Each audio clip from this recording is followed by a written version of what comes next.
Good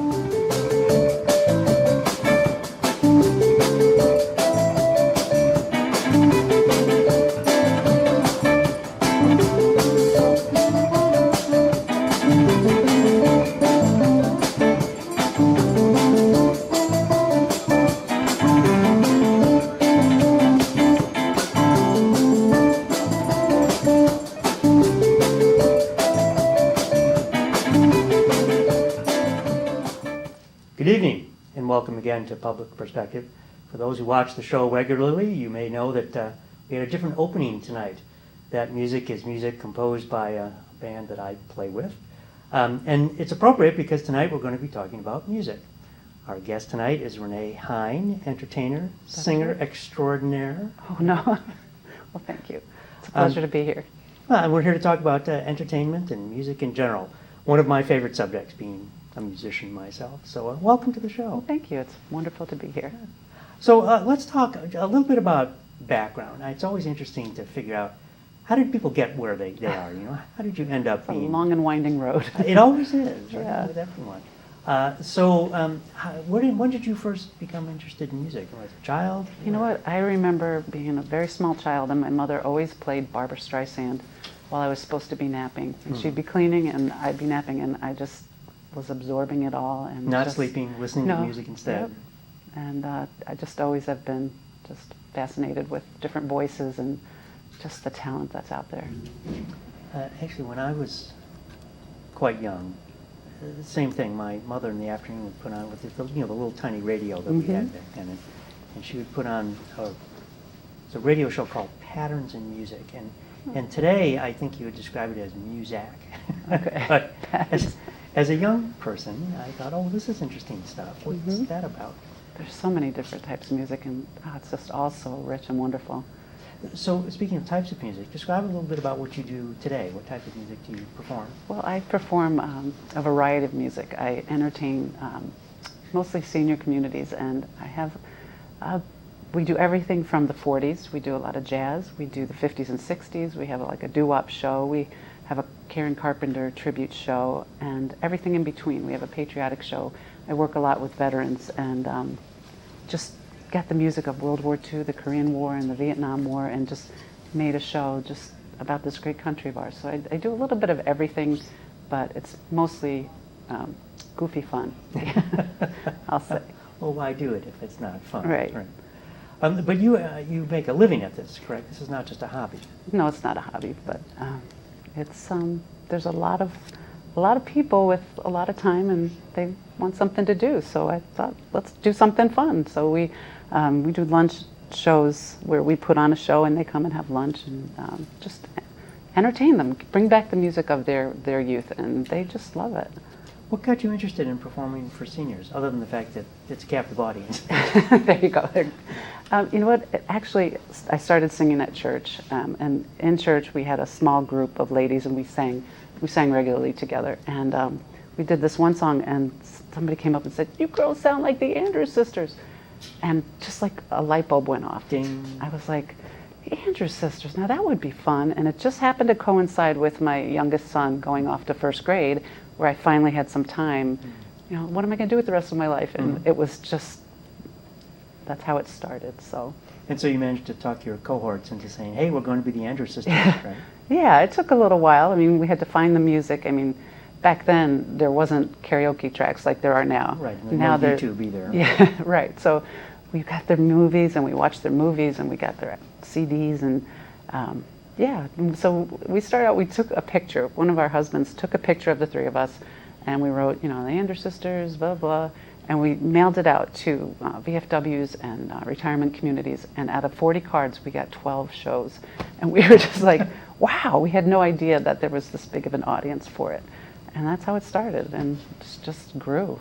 If you were in the direct mail business and you got that kind of response to one mailing, right, you'd be a gazillionaire today. I know. My husband, he used to sell insurance, and he said he'd have to make 500 phone calls and maybe get one appointment. He goes, "I made phone calls for you," and it was like everybody was saying yes, yes, because the seniors love that type of music. So. But you didn't hire him as your agent. Right? He did a lot behind the scenes. He probably was, but we didn't give him the title. Or cut them in on the pay? Well. A little bit, yeah. So what's the coolest thing about playing to the senior audience? You know what? I just love them so much. They are so precious, and like I said, we worked a lot with veterans, and we were invited to, I can't tell you how many 90th birthday parties we were invited to. So we get to go into their homes and just meet them and get to know them. There was one veteran in particular, his name was Phil, that you get a relationship with, and I can't explain it, but they're just so special. And no, I understand that. Years ago, many years ago, I was in the hospital for an appendicitis and in a shared room, and the very elderly guy who I was sharing the room with, who really was not talkative, he was very old, but the attending doctor told me, this guy knew the Wright brothers. wow. And I thought, wow, Yes. I mean, that's, here's just some guy I'm sharing the hospital with. And I actually did get him to talk a little bit before, but he was kind of at a point where he couldn't carry on a long story. But Right. still, when you talk about meeting people. Right, and they're telling you their stories, their war stories, or how they met their wife. Oh, this song was the song my wife and I first danced to, and just to see the joy, and I think they gave us more joy than we did them. It's just beautiful. Well, as you know, as a performer, it's a feedback loop. You give energy out into the audience, they give it back to you. They do. And that's what makes it work, right? It does, and they always tell you how young you look. They always call me young lady. I'm like, okay, I can get used to this. There's a fellow I work with who's about half my age who calls me young man. I'm not sure what that's about, but I'll accept it. Yeah. So how long did it take to put together the Andrews show? Well, it evolved over the years. Definitely, we found more music. But like I said, when we mailed out those postcards, we got a response, and we had to put a show together really quick. So I wrote a script, a really goofy script. And the Andrews Sisters did everything choreographed. So we were making moves to all these songs. So let's just say that the first couple shows, yeah. It got a lot better over the years. Yes. So by the end, we did it for over 12 years. So by the end, you could do it in your sleep. You had it down. Yeah. And so after 12 years, it got old. What happened? Oh, you know what? It was just time for a new challenge. It was. I loved it. I loved every minute of it, and I miss the So there might someday be a reunion tour of the Andrews Sisters? You never know. Well, I am working with some other people. We're talking about doing a swing trio, so you never know what could happen. But yeah.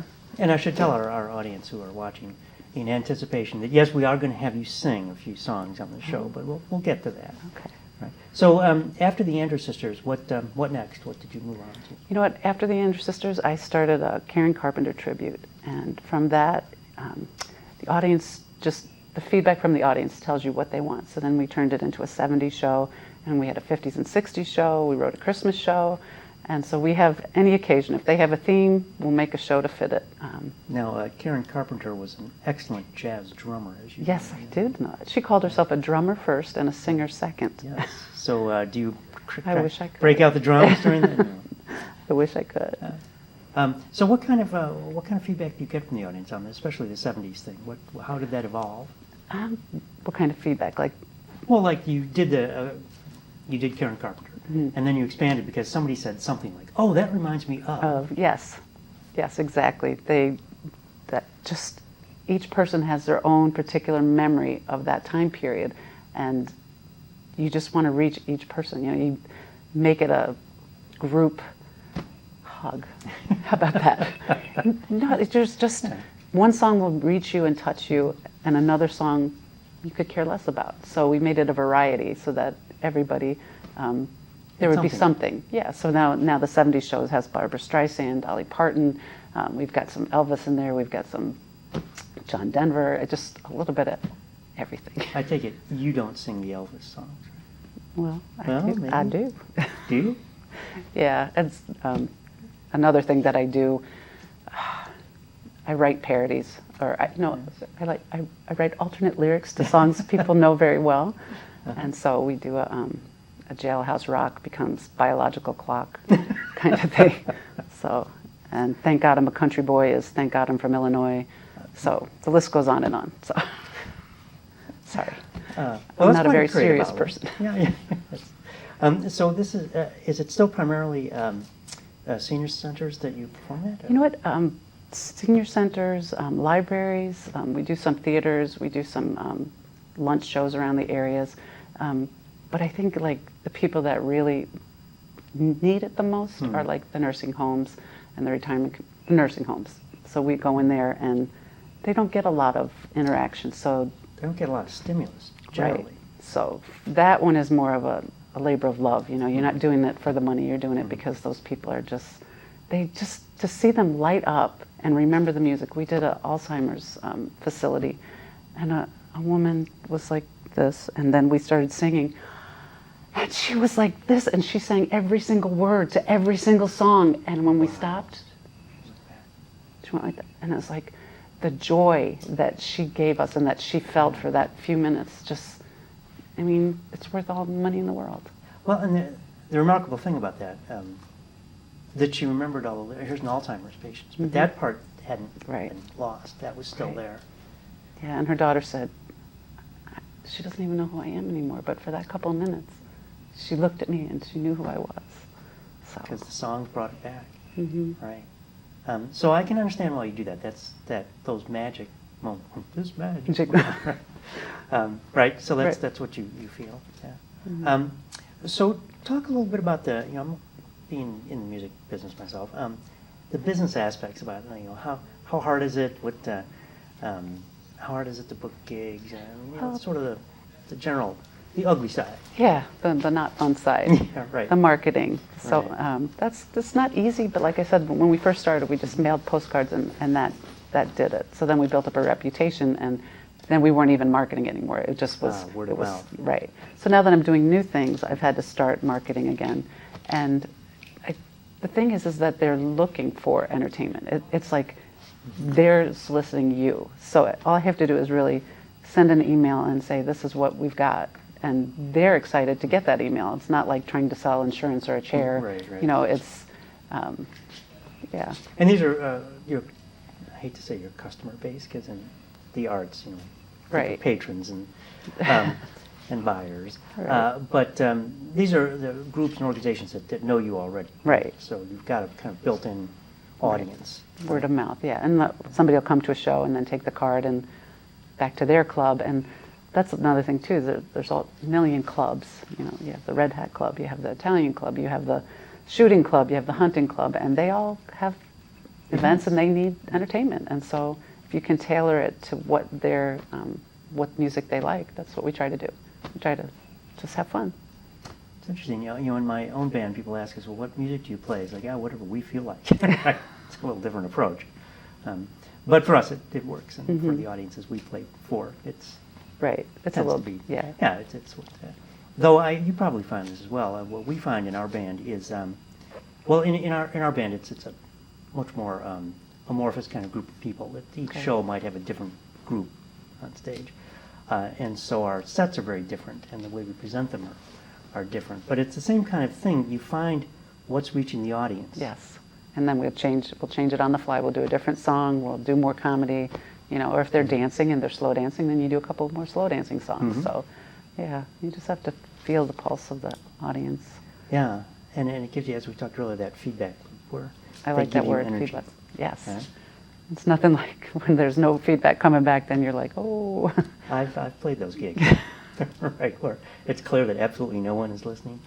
Yeah, they're not a lot of fun. And it's interesting, to talk about that, because in my experience, when you know that no one's listening, it's very hard to play well, right? Or in your case, sing well. Right. Like when we first started, we did a show, and they were serving dinner while we were performing, and what we do, there is some dinner music. This isn't dinner music. It's a show. Right. And so we have a script, and I'm telling jokes, and I'm telling about the song, and everybody's eating. And it was like, so finally we just started singing, and just forget it. We will be back on music, right?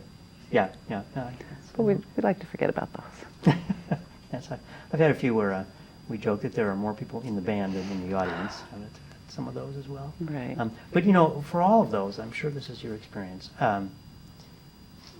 it's all worth it when you get those audiences that really understand what you're doing. Yes, yes. We just did a show on Tuesday, and we were leaving and shaking my hand and just, you have no idea. You have no idea how much joy you just brought us today. It's like they're transported to back when they were young, and they're, it's there's nothing like it. Yeah, that's why you do it. I mean, it's the difference between singing in your bedroom, right? Which I've done a lot of. Yeah, I think it is. And doing it out in front of an audience, right? Because then that's that connection point, right? Right. So we've been talking about music for a while now. I think it's about time we actually had you perform some music. Okay. So we talked about Dolly Parton. How about that? Okay. I have to preface this. Okay. Now, in my show, which I forgot to bring the wig, I should have brought it, but I dress up like Dolly. I have the wig and her enhancements. Yes, aftermarket add-ons. And I like aftermarket. I'm going to steal that line. Yeah, you're welcome to. And I go into the audience and I actually sing this to the women in the audience as if they're Jolene. So you might not get the same effect today, but... Well, it's all a matter of acting. I'll just pretend I'm a woman for tonight. Right? Should I sing it to you? You're welcome to, yeah. Okay. No, I'm not.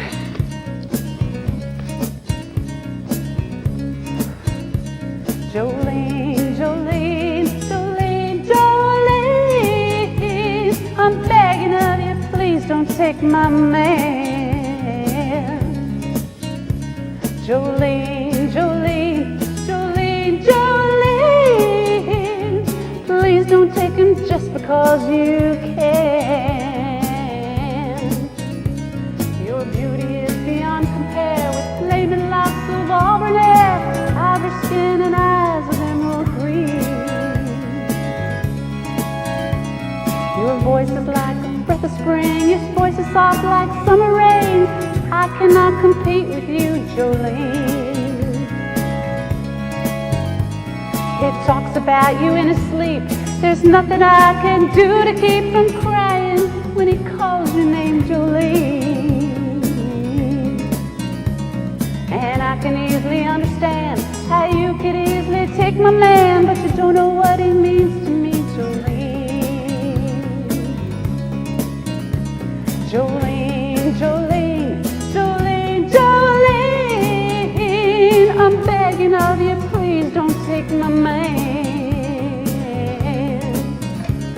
Jolene, Jolene, Jolene, Jolene, please don't take him just because you can. I had to have this talk with you. My happiness depends on you and whatever you decide to do, Jolene. Now you could have your choice of men, but I could never love again. He's the only one for me, Jolene. Jolene, Jolene, Jolene, Jolene, I'm begging of you, please don't take my man.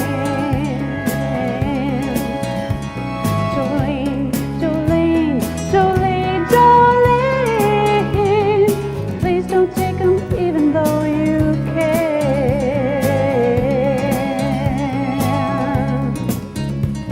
Jolene.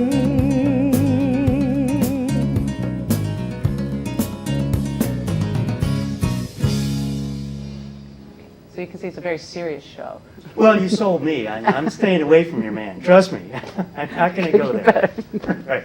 And I really love your flaming locks of auburn hair. Yeah, really. Yes, yes. Apple.com should be able to answer that question and more. Oh, my. Yes, well, you know, hey, we have Modern technology. automation just intrudes where it can. Right? Yes, it does. Yeah. No, that was really very entertaining. I love that. And what I like is you sell the song. You're not just singing it. You're actually playing the part, and you're conveying that character. Right? Yeah, to see the looks on their faces, it's just fun. I'm a goofball. You'll get to know that. Now, how much of the character do you take from Dolly Parton, and how much do you add to it yourself? Well, I don't think Dolly. Yeah, it's definitely my goofiness. Yeah. I mean, I don't know her well, but I'm yeah, go with it. Yeah, I'm trying to make it into a comedy. So yeah, that's where I think when she sings it, she's really She's serious, she's serious. right? Yeah. Well, she's a country artist, where Yes. this is from. Where the I'm heart. just a goofball. Yeah. Not just a goofball. A goofball. A goofball. There you go. A talented goofball, a professional, Thank maybe even goofball. And here's the other thing about entertainment, or even just music generally, that it's very easy to take it too seriously, Yes, it is. right? Yes. And you can lose something in the seriousness of it, right? I agree. So why not, make it entertaining to yourself and to your audience, right? Yeah. Just ask my kids. Yeah. This is really how I am. So what else? What other shows then are you thinking of putting together? Actually, right now we're working on, what would you call it, Broadway replay. We're going to do show tunes, maybe act out little scenes from productions and do more theatrical songs. I also work with a partner, Denny Diamond, and I do a show. So like I have my show, Renee Christine Music. We go and I do all these things. Well, him and I also work together, and he's a singer. He does Neil Diamond. He's fantastic. But then we get together and we do this thing called A Guy, a Gal, and a Guitar. And so that's one of the shows we're working on now, is like show tunes and jazz standards and things like that. So there's just so much great music out there, and why not do it all? Do you compose, other than the alternative lyrics, Yes. do you compose your own music as well? I wish I could. No, I get melodies stuck in my head. Mm. You know what I mean? That's Right. why the alternate lyrics work. Because Well, if it's any consolation, I'm very much the same way. I've written one or two songs, but mainly it's lyrics to existing Yeah. melodies. Because, as you probably noticed, you think you have a new melody, and it's not. no, Right. no, there's nothing new under the sun. You've ripped it off from someone else. Yeah. Yeah. In fact, was it George Harrison? who Right. Sued for that and lost. Right. So yeah, I won't even attempt it. But Well, you were mentioning Karen Carpenter earlier, so now that we've got you in singing mode, what do you think? Should we do a Carpenter's? sure. song? How about Top of the World or Close to You? Which one do you like better? Top of the World. Okay. I love the song because you absolutely cannot sing it and not smile. I mean, it talks about the perfect day, right? And this one I don't do goofy, so.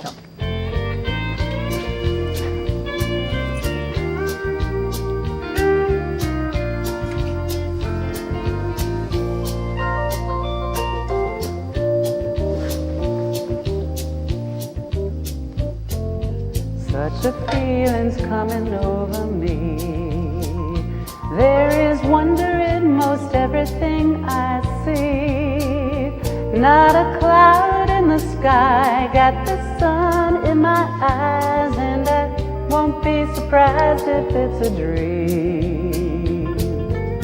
Everything I want the world to be is now coming true, especially for me. And the reason is clear, it's because you are here. You're the nearest thing to heaven that I've seen. I'm on the top of the world looking down on creation, and the only explanation I can find is the love that I've found ever since you've been around. Your love's put me at the top of the world. This was actually their only country hit. Something in the wind has learned my name, and it's telling me that things are not the same. In the leaves on the trees, and the touch of the breeze, there's a pleasing sense of happiness for me. There is only one wish on my mind. When this day is through, I hope that I will find that tomorrow will be just the same for you and me. All I need will be mine if you are here.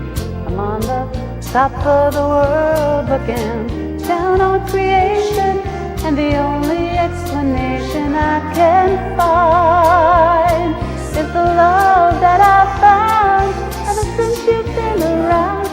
Has put me at the top of the world. I'm on the top of sing-along.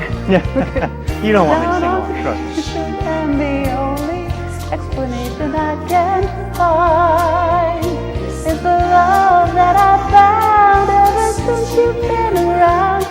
You'll have put me at the top of the world.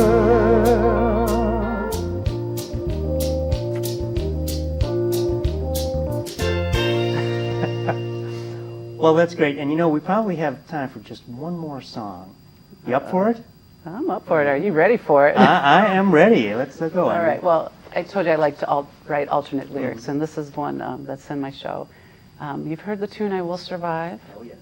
I was having a little trouble with my diet, so I changed the words to "I will eat pie."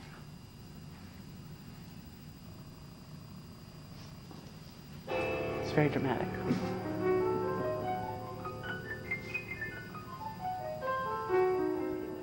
At first I liked it baked, then I liked it fried. Kept thinking I should cut out carbs and slim down my thighs. But then I spent so many nights just dealing with these hunger pangs. I thought, dang. And it hit me like a boomerang. That snack attack came on so strong. I couldn't fight all of the cravings. I knew it was wrong. I should have made myself a salad. I really tried to eat healthy. But a major case of munchies was overwhelming me. Go on and close the refrigerator door.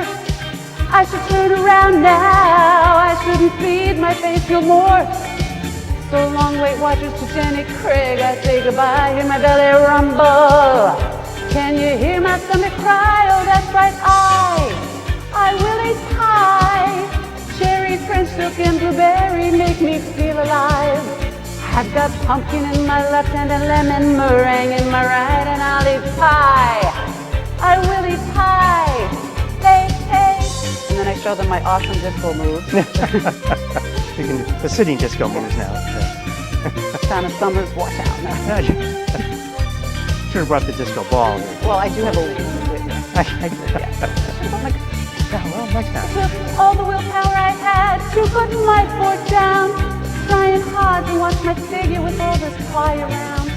And then I spent so many nights just dreaming of the perfect slice. Who can I trust to make a flaky butter crust? Is it Sara Lee or Baker Square? So many choices. Oh, you know it's just not fair. Should I have coconut custard or French apple, cream cheese, strawberry rhubarb? I'll take a slice of each one, please. Go on and close the refrigerator door. I should turn around now. I shouldn't feed my face no more. So long, Weight Watchers, to Jenny Craig, I say goodbye. Hear my belly rumble. Can you hear my stomach cry? Oh, that's right, I will eat pie. Cherry, French silk, and blueberry make me feel alive. I got pumpkin in my left hand and lemon meringue in my right, and I'll eat pie. I will eat pie.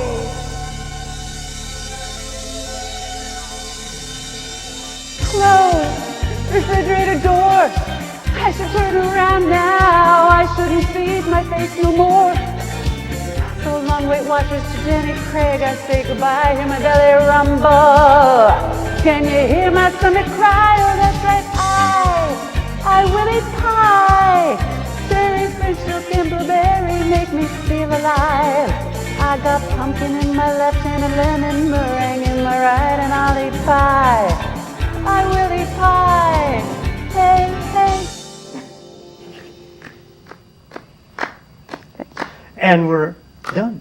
Oh, am I How too about long? that? In fact, we ran the credits while you were singing. Oh no. Yeah. So.